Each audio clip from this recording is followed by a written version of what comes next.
la première fois depuis bien longtemps, j'ai pensé à maman.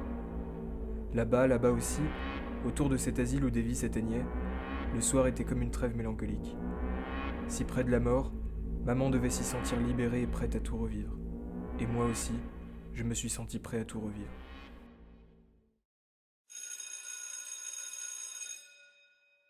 À 7h30 du matin, on est venu me chercher pour me conduire au palais de justice. Les gendarmes m'ont fait entrer. Une petite sonnerie a résonné dans la pièce. Quelqu'un s'est dirigé vers moi. C'était un grand homme mince, vêtu de rouge, déjà âgé, avec un visage un peu grimaçant. Mon interrogatoire a commencé aussitôt. Puis le président a recommencé le récit de ce que j'avais fait.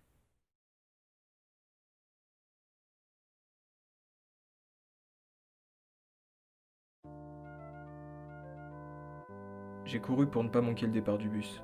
Il pleuvait. Le cimetière est à 2 kilomètres du village où le bus m'avait déposé. J'ai fait le reste du chemin à pied.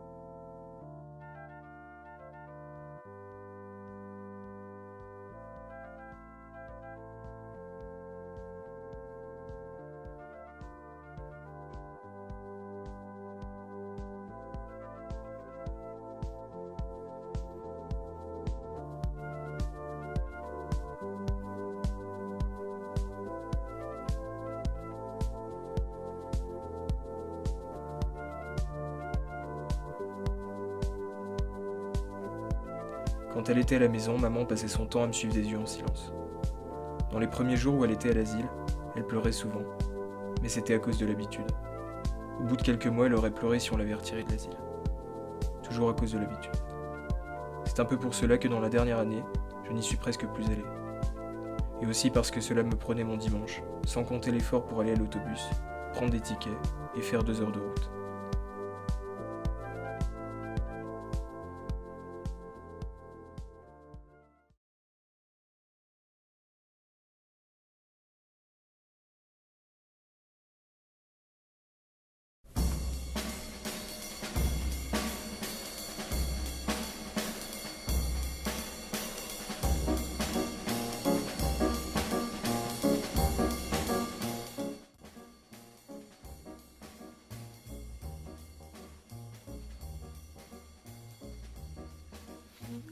L'après-midi, Marie m'a appelé pour qu'on se promène dans un parc.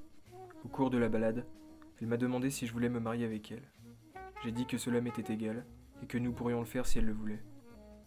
Après un long moment de silence, elle a murmuré que j'étais bizarre et qu'elle m'aimait sans doute à cause de cela. Comme je me taisais n'ayant rien à ajouter, elle m'a pris le bras en souriant et elle a déclaré qu'elle voulait se marier avec moi. Puis elle a continué de rire.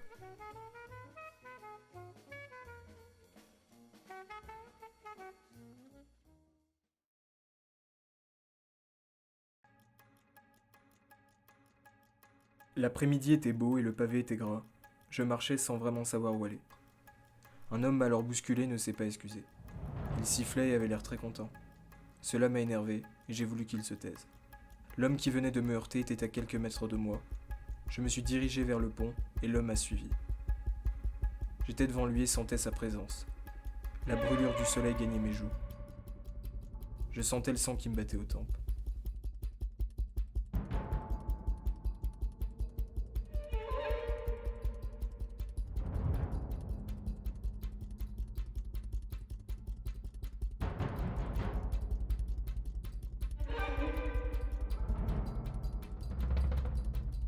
Je l'ai poignardé. Son regard était terrifié, mais s'est vite éteint.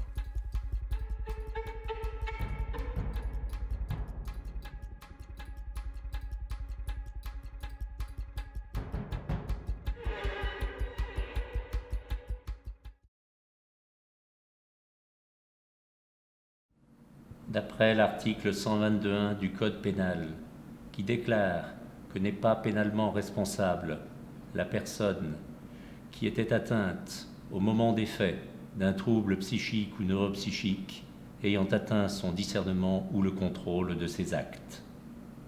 L'auteur de l'infraction sera donc acquitté de la peine pénitentiaire prévue et sera, dès à présent, interné en centre hospitalier psychiatrique.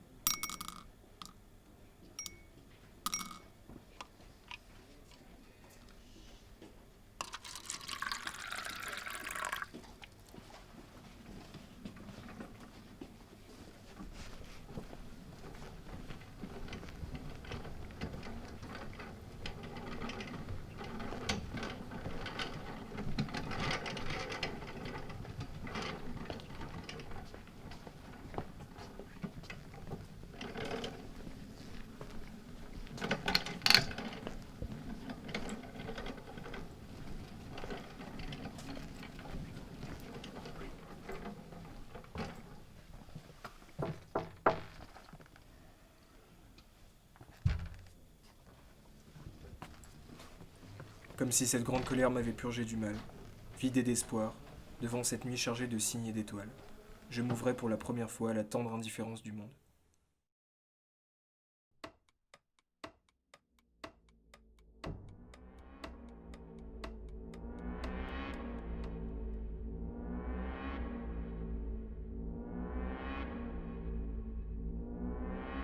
Aujourd'hui, maman est morte, ou peut-être hier, je ne sais pas.